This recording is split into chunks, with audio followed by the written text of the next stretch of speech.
अस्सलामुअलैकुम नाजरीन, आज की इस वीडियो में हम आपको बताएंगे पैगम्बर खुदा हज़रत इब्राहीम अलैहिस्सलाम की अज़वाज हज़रत सारा और हज़रत हाजरा के बारे में कि कैसे हज़रत इब्राहीम अलैहिस्सलाम का दूसरा निकाह बादशाह की बेटी के साथ हुआ। नाजरीन, जब नमरूद ने हज़रत इब्राहीम अलैहिस्सलाम को मुल्क बाबिल से निकाल दिया तो हज़रत इब्राहीम अलैहिस्सलाम मुल्क शाम की तरफ रवाना हुए। उनके साथ उनकी बीवी हज़रत सारा और उनके भतीजे हज़रत लूत अलैहिस्सलाम थे। जब हज़रत सारा का निकाह हज़रत इब्राहीम अलैहिस्सलाम के साथ हुआ तो हज़रत सारा आसूदा हाल थी।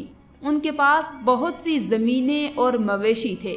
आपने तमाम अमवाल हज़रत इब्राहीम अलैहिस्सलाम को बख्श दिया। हज़रत इब्राहीम अलैहिस्सलाम ने अपनी महारत से तमाम अमूर की इस्लाह की। मवेशियों और ज़राअत में तरक्की हुई, यहाँ तक कि बाबिल में किसी का हाल इनसे बेहतर नहीं था। इसलिए ये सारा माल नमरूद ने हज़रत इब्राहीम अलैहिस्सलाम से लेने की कोशिश की। हज़रत इब्राहीम अलैहिस्सलाम हज़रत लूत अलैहिस्सलाम और हज़रत सारा को लेकर चले गए। कुरान पाक में सूरत सॉफ़ात आयत नंबर 99 में इरशाद है, मैं अपने परवरदिगार की तरफ यानी बैतुल मुक़द्दस जा रहा हूँ, वो अनकरीब मेरी रहबरी करेगा। हज़रत इब्राहीम अलैहिस्सलाम एक गयूर इंसान थे, इसीलिए उन्होंने इस सफ़र में अपनी बीवी हज़रत सारा को एक संदूक में बंद कर दिया ताकि वो गैर मर्दों की नज़र से महफूज रहें। लेकिन रास्ते में किप्तियों के मुल्क यानी मिस्र में पहुँचे, जिस पर एक अरब बादशाह हुकूमत करता था। उस मुल्क की सरहद पर एक सिपाही ने हज़रत इब्राहीम अलैहिस्सलाम को अपने माल का महसूल अदा करने के लिए रोक दिया। वो आपके सामान की जांच पड़ताल करते करते उस संदूक के पास आया और बोला, ये संदूक खोल कर दिखाएं। हज़रत इब्राहीम अलैहिस्सलाम ने कहा, फर्ज करो कि ये संदूक सोने या चांदी से भरा हुआ है। अब इसके लिए जो कुछ तुम चाहते हो मैं तुम्हें वो दे देता हूँ, लेकिन तुम इसको मत खोलो। उसने कहा, जब तक संदूक न खोलोगे इसका हिसाब नहीं हो सकता। इसी असना में उसने संदूक को खोल दिया। जब उसकी नज़र हज़रत सारा के हसीन और जमील चेहरे पर पड़ी तो कहने लगा कि अब तो मैं जब तक तुम्हारे और इस औरत के बारे में बादशाह को इत्तला न दे दूं तुम्हें आगे नहीं जाने दूंगा। चुनाचे उसने किसी शख्स को भेजकर बादशाह को इस मामले से आगाह किया। बादशाह ने चंद लोगों को भेजा कि संदूक उठाकर ले आए। हज़रत इब्राहीम अलैहिस्सलाम भी साथ चले और फरमाया कि जब तक मेरे जिस्म में जान बाकी है मैं संदूक से जुदा नहीं हूँगा। जब बादशाह को ये इत्तला दी गई तो उसने हुक्म दिया कि इब्राहीम को भी ताबूत के साथ आने की इजाज़त दे दी जाए। चुनाचे हज़रत इब्राहीम अलैहिस्सलाम को ताबूत और उनके तमाम सामान के साथ बादशाह के पास ले जाया गया। जब आप उसके सामने पहुँचे और उसकी नज़र हज़रत सारा पर पड़ी तो उसने बेइख्तियार अपना हाथ उनकी जानब बढ़ाया। हज़रत इब्राहीम अलैहिस्सलाम जो गैरत और हमियत का सरचश्मा थे वो सख्त परेशान हुए और इधर से मुंह फेर कर अल्लाह ताला से कहा, ए परवरदिगार, मेरे अहले हरम को इस शख्स के हाथों से महफूज रख। उसी वक्त बादशाह का हाथ सूखी लकड़ी की मानद हो गया और उसने हज़रत इब्राहीम अलैहिस्सलाम को मुखातिब होकर कहा, क्या तुम्हारे खुदा ने मेरा हाथ खुश्क कर दिया है?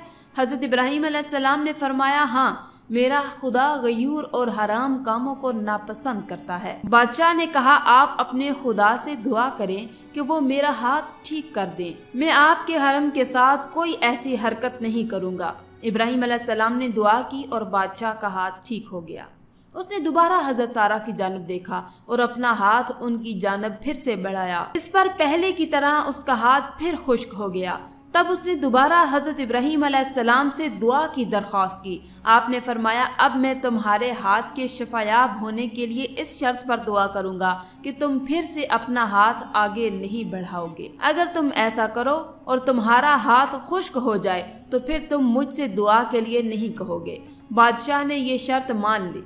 तब हज़रत इब्राहीम अलैहिस्सलाम ने कहा, ए परवरदिगार, अगर ये सच कह रहा है तो इसके हाथ को ठीक कर दे। इस पर बादशाह का हाथ अपनी असली हालत पर आ गया और उसके दिल में हज़रत इब्राहीम अलैहिस्सलाम का रौब बैठ गया और उसने हज़रत इब्राहीम अलैहिस्सलाम की बड़ी ताज़ीम और तकरीम की और कहा कि तुम बेखौफ रहो, तुम्हारी हुर्मत या तुम्हारे अमवाल से अब मैं बाज रहूँगा। जिस जगह जाओ, लेकिन तुमसे मेरी एक हाजत है। हज़रत इब्राहीम अलैहिस्सलाम ने पूछा, वो कौन सी हाजत है? बादशाह ने कहा कि मैं अपनी बेटी को एक कनीज की तरह हजरत सारा को देना चाहता हूँ। आप अलैहिस्सलाम ने मंजूर फरमाया। बादशाह ने अपनी बेटी हजरत सारा को बतौर कर्ज पेश कर दी। बादशाह की ये बेटी कोई और नहीं बल्कि हजरत हाजरा थी, जिनको बाद में अल्लाह ताला के हुक्म से हजरत इब्राहीम अलैहिस्सलाम ने अपनी बीवी का दर्जा दिया और उन्हीं के बतन से अल्लाह ताला ने हजरत इब्राहीम अलैहिस्सलाम को हजरत इस्माईल अलैहिस्सलाम अता किए। हजरत इब्राहीम अलैहिस्सलाम अपने अहलो अमवाल के साथ रवाना हुए। बादशाह भी उनकी ताज़ीम के लिए उनके पीछे चला।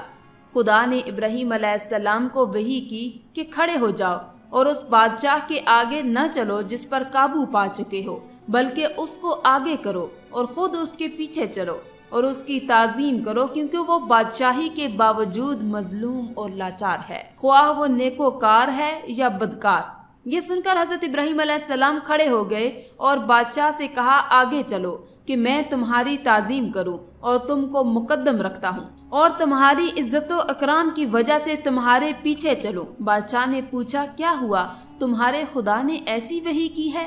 हजरत इब्राहीम अलैहिस्सलाम ने कहा, हाँ। उसने कहा, मैं गवाही देता हूँ कि तुम्हारा खुदा साहिब जलाल, बुर्दबार और करीम है।